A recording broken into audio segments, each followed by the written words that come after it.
New ఇయర్కి స్పెషల్గా హెల్తీగా టేస్టీగా అండ్ అలాగే స్పాంజీగా ఉండి కంప్లీట్ గోధుమ పిండితోనే మఫిన్స్ అండ్ కేక్ని ప్రాసెస్ స్టార్ట్ చేసేద్దాం. స్టార్ట్ చేసే ముందు welcome to Pramila's home channel. Be happy with mother nature.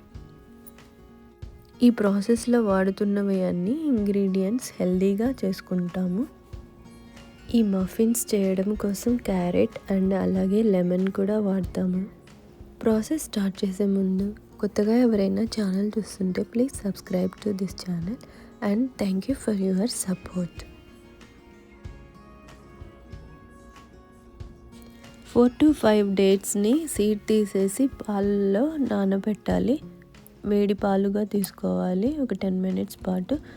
ఈలోపు ఒక బౌల్లో 2 టేబుల్ స్పూన్ బటర్, రూమ్ టెంపరేచర్లో ఉన్న బటరు, పౌడర్ షుగర్ వేసి మిక్స్ చేసుకొని దాంట్లోకి ఒక 1/2 cup వెజిటేబుల్ ఆయిల్ కూడా వేసి బాగా మిక్స్ చేయాలి. టెక్స్చర్ ఎట్లా రావాలంటే క్రీమీ టెక్స్చర్ వస్తేనే మఫిన్స్ కానీ కేక్ కానీ స్పాంజీగా వస్తుంది. బాగా మిక్స్ అయినాక అందులోకి కండెన్స్డ్ మిల్క్ యాడ్ చేసుకోవాలి. కండెన్స్డ్ మిల్క్ కూడా ఇంట్లోనే నేను తయారు చేసి పెట్టాను. అది కూడా బాగా మిక్స్ అయినాక ఇప్పుడు నానబెట్టుకున్న డేట్స్ని మిక్సీలో వేసి కొంచెం మెత్తగా చేసి ఆ పేస్ట్ని కూడా ఈ మిక్చర్లోకి వేసి బాగా మిక్స్ చేసుకోవాలి.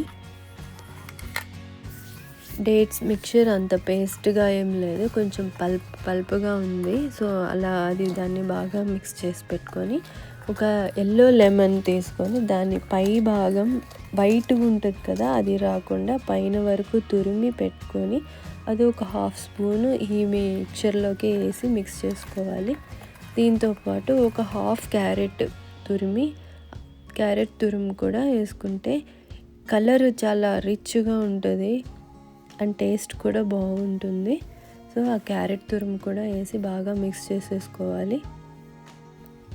ఇప్పుడు వెట్ ఇంగ్రీడియంట్స్ అన్నీ రెడీ అయ్యాయి. సో డ్రై ఇంగ్రీడియంట్స్ కోసం ఒక బౌల్లోకి జల్లెడ పెట్టుకొని దాంట్లోకి 2 కప్పుల గోధుమ పిండి, 1 spoon baking powder, 1/2 spoon baking soda వేసి జల్లించుకోవాలి. సో ఇలా జల్లించుకుంటే ఇలా ఏమన్నా ఉన్నా మిగిలినవి గడ్డలుగా ఉన్నవి ఉంటాయి. ఇక్కడ చూసారంటే నేను గోధుమ పిండి వాడాను. సో ఫైబర్ బాగా ఉంది. బట్ ఏంటంటే మనం ఇక్కడ ఎగ్ వాడట్లేదు కాబట్టి సో ఇలా జల్లించుకుంటే కేక్ వచ్చి లైట్ వెయిట్గా స్పాంజీగా ఉంటుంది. సో ఇలా ఇది జల్లెడైనాక రెడీ చేసి పెట్టుకున్న వెట్ ఇంగ్రీడియంట్స్ ఈ డ్రై ఇంగ్రీడియంట్స్ మిక్స్ చేసి కట్ అండ్ ఫోల్డ్ మెథడ్లో స్లోగా మిక్స్ చేసుకోవాలి. సో మిక్సింగ్ అయిపోయి బ్యాటర్ కూడా రెడీ అయిపోయింది. కన్సిస్టెన్సీ పర్ఫెక్ట్గా ఉంది. మీకు ఇంకా ఏమన్నా అడ్జస్ట్ చేసుకోవాలంటే కాచి చల్లార్చిన పాలతోటి అడ్జస్ట్ చేసుకోవచ్చు. ఇప్పుడు మఫిన్స్ ట్రే తీసుకొని సో మొత్తం మనం బ్యాటర్ అడ్జస్ట్ చేసుకోవాలి. మొత్తం కంప్లీట్గా వేయకూడదు, ఎందుకంటే బేక్ అయ్యేటప్పుడు మళ్ళీ ఓవర్ఫ్లో అవుతుంది కాబట్టి. సో హాఫ్ వరకు వేసుకోవాలి. మఫిన్స్కి పైన నట్స్ వేసుకోవచ్చు, వాల్నట్స్, బాదం పప్పు, ఇట్లా కావాలంటే చాక్లెట్ చిప్స్ కూడా వేసుకోవచ్చు.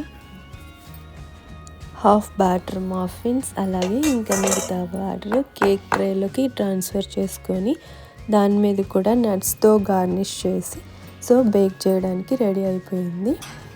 బేకింగ్ వచ్చి గోధుమ పిండితో చేస్తున్నాం కాబట్టి మైదా పిండి కంటే కొంచెం టైం పడుతుంది. 180 degrees Celsiusలో 50 to 60 minutes బేక్ చేశాను. బేకింగ్ అయిపోయింది. ఇక్కడ నుంచే కలర్ చూస్తే కేక్ చాలా యమ్మీగా కనిపిస్తుంది. మీకు ఏమన్నా డౌట్ ఉంటే టూత్ స్టిక్తో చెక్ చేసుకోవచ్చు. బట్ ఇక్కడ నాకు కన్ఫర్మ్ అది బాగా బేక్ అయిపోయింది. సో బయటకు తీస్తున్నాను.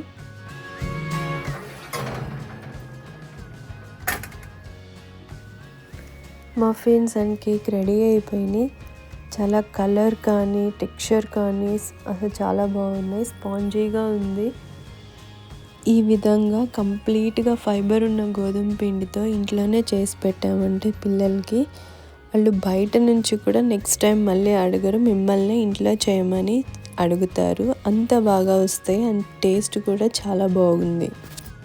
ఈ న్యూ ఇయర్కి మీరు కూడా ఇలాగే ఇంట్లో ఉన్న మన కంప్లీట్ ఫైబర్తో ఉన్న గోధుమ పిండితో హెల్తీగా మఫిన్స్ అండ్ కేక్ చేసి పిల్లలకి ఇంట్లో వాళ్ళకి పెట్టండి, అందరికీ నచ్చుతుంది. Thank you for watching.